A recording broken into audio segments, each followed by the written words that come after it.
This AskReddit user asks, "What is the stupidest thing you have ever done while drunk?" Laid in the middle of a busy street at 11 p.m. After which I climbed onto the roof of the house I was at. I also ended up giving my best friend a hand job that night. That's classic country Joe right there. Funnily enough, I'm not from the country and my name isn't Joe Lol. Stolen valor. Joined a hot wing competition out of a dare from my ex-GF. Who knows, I can't handle spicy, hot foods real well. We were both drunk out of our minds and she promised to do some real dirty stuff in our hotel room later that night if I ended up eating at least 15 wings. What was supposed to be a fun-filled 4-day weekend ended up being an visit and a 3-day stay at the hospital for capsaicin poisoning. Always wondered if you can go to the hospital for extremely spicy foods. Do you mind sharing the symptoms? I've grown peppers for years and I've never heard of capsaicin poisoning. Typically the worst part people experience is from the alkalinity of the sauce from preservatives. It can give you heartburn or irritate an ulcer. You may vomit, or potentially pass out in extreme conditions. But typically the amount of capsaicin needed to harm you would be alarming and beyond what normal people would want to stomach eating. With that being said, people can die from overhydration. So I don't think it's impossible. Also, alcohol is an irritant. So spicy feels hotter after drinks. And if you need to cool down, go for milk, not alcohol. But I will say, someone who admittedly can't handle spice might possibly be freaked the FK out if they eat super hots and start vomiting. Those things are no joke. I got these Peruvian white habaneros once. Little itty bitty guys. I ate one whole. 'Cause how much can it really hurt? Wrong. Just a constant stream of tears and drooling. And I regularly eat the normal habaneros with lunch. Yeah, I thought the same thing. Funny enough, I grew up in the Philippines and loved spicy foods. We would regularly have the small Thai chili peppers as part of our spread. Usually mixed in with other dishes or just as a dip mixed with fish sauce. Something changed when I was around 17 to 18 years old, and that's when I started noticing I could not handle anything mildly spicy. I was at Chili's once and ate the jalapeno that came with onion strings and I started sweating profusely and it ruined my mouth. I carry a whitewash rag in my back pocket everywhere just in case I accidentally eat anything even remotely spicy. I don't know what changed, to be honest. I am currently living in Japan and people get weirded out when I order the no-spice curry at Kokis, local Japanese curry joint. My fam and I went to Chiang Mai, Thailand last summer and it was a chore trying to find non-spicy foods there. Threw up in my friend's car on the ride home and I had a road trip in 2 hours at 4 a.m. I was making mini ravioli.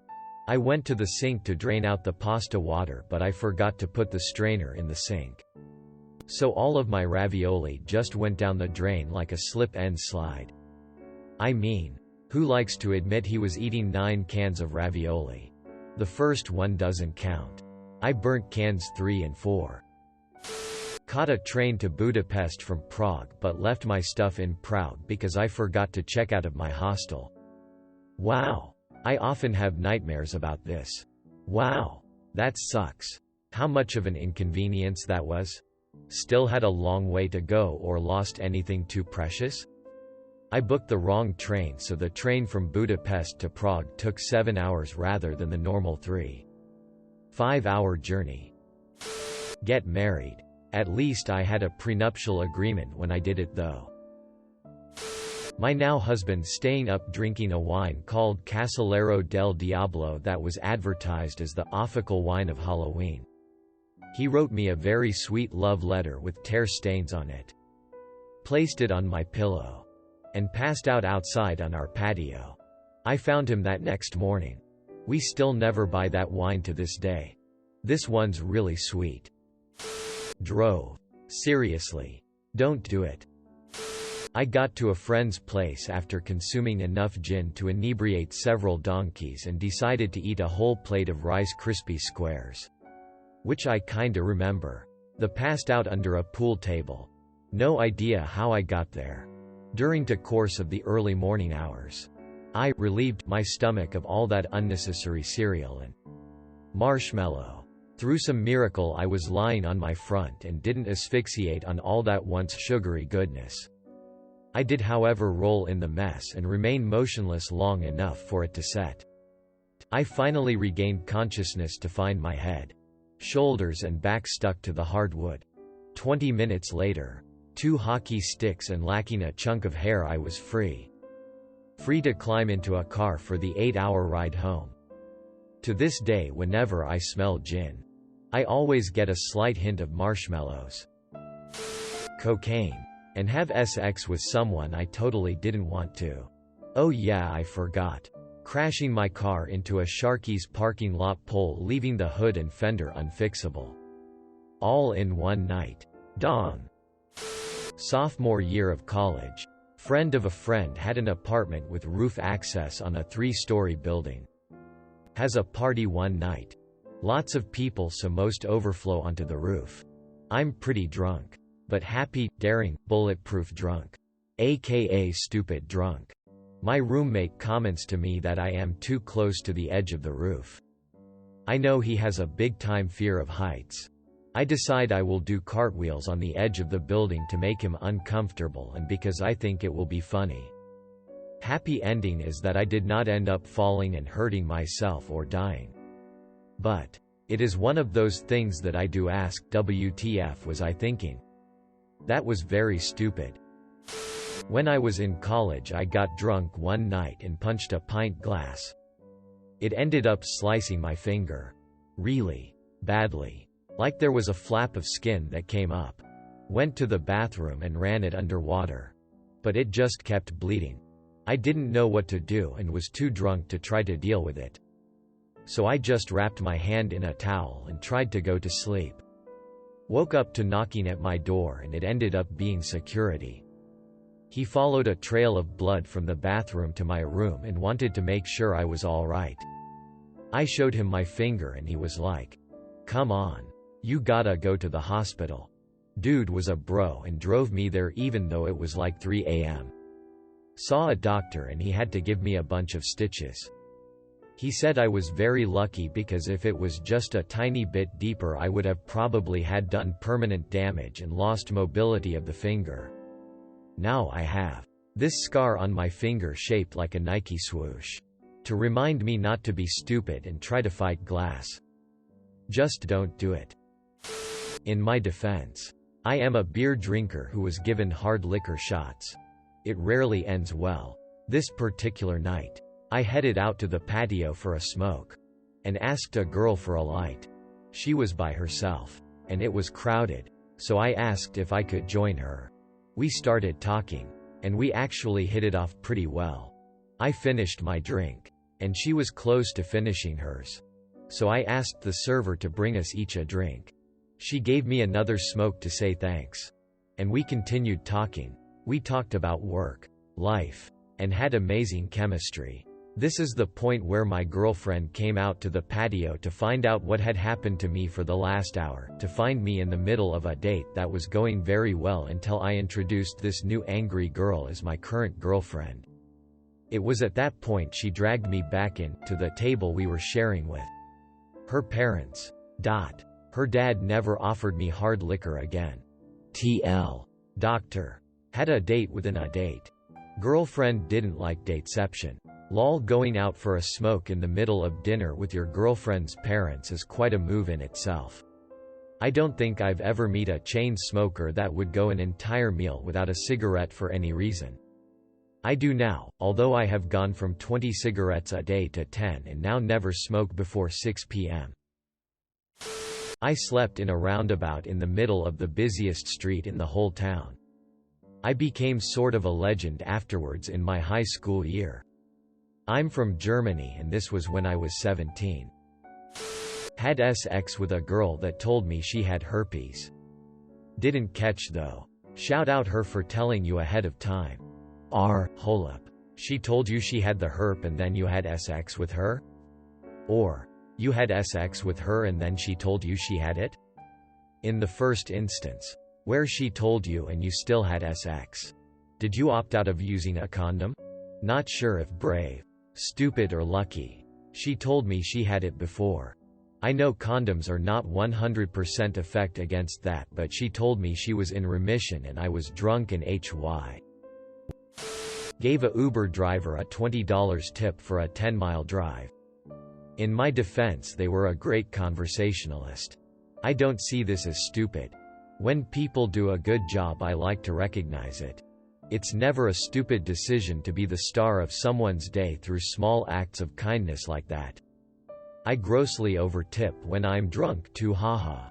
Bartenders loved my party phase. Really though, it was awesome walking up to a crowded bar and making eye contact with a bartender, then bam, you're served. And everyone's looking at you either PD or jealous. Understandably so. But still, it was great for me.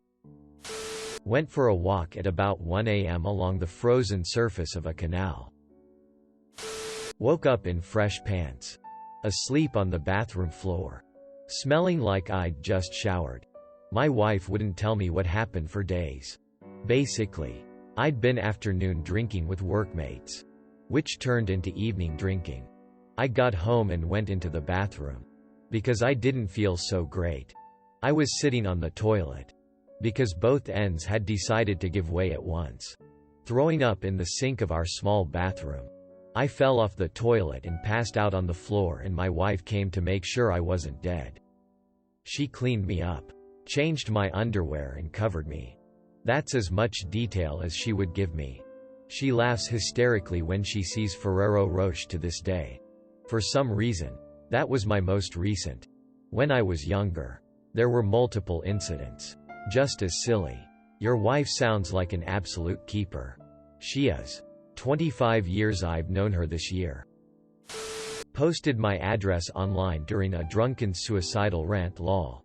Cops called at 6 a.m. Oh, that must have been fun and also nice to know someone who loves you called the cops at that hour. I ended up terrified in an extreme case of 5,150 hold for just being depressed. I was attacked by a mental patient. Denied civil rights and so scared I was tranquilized to sleep because I refused to. Not something I recommend. Honestly, it scared me to never seek help again, and my kind is set. If I'm gonna do it, I'm gonna do it. Screw the hospital and doctors, I am not going back to the bin. I was attacked by a mental patient. Denied civil rights and so scared I was tranquilized to sleep because I refused to. Not something I recommend. Honestly, it scared me to never seek help again, and my kind is set. Now to think that in adult life, incidents like these are a normal thing. True. Thankfully, this lockdown has me in my own house and not surrounded by strangers in a small building with no escape. Leaving a bar. I get in my car to drive home. Cop pulls up behind me. The cop asks for identification, etc. Told him I was waiting for my ride. He asks how I think I'd do on a field sobriety test. I responded, probably AC. As in school grades. He gives my ID back and says he'll let the sheriffs get me. I waited 10 minutes, then drove everyone home. 5 years sober now. I have many more stories. Drank every day for 7 years. Keep drinking. As a bet, I sat bare-ass on a searchlight in front of discotheque. You know, the ones that shoot beams of light into the clouds? Yeah. Turns out they get pretty hot. Got third-degree burns on my ass. Couldn't sit down for 2 weeks. Had to wear a diaper bandage. Lucky it didn't get my BS. Done a ton of similar stupid things. But this one, among friends and family, is regarded as my greatest drunk fuck-up. A friend of mine who works in stage and event lighting told me that for the really massive searchlights you can't even stand too close while they're on or you can get burned. Before we went into the club, we tried holding our hands a good feet or two over the glass. Impossible. I should have thought about that. But a lot of drinks in. When we got out, the bouncer dared me. So I did it. Never got my money. He said, You didn't stay till I said you could get off. I am not sure he realized how bad my ass was burned. Totally deserved my 100 DKK. Lol. At least your next date got a hot piece of ass. Thanks for watching. Make sure to like and subscribe to the channel for more videos.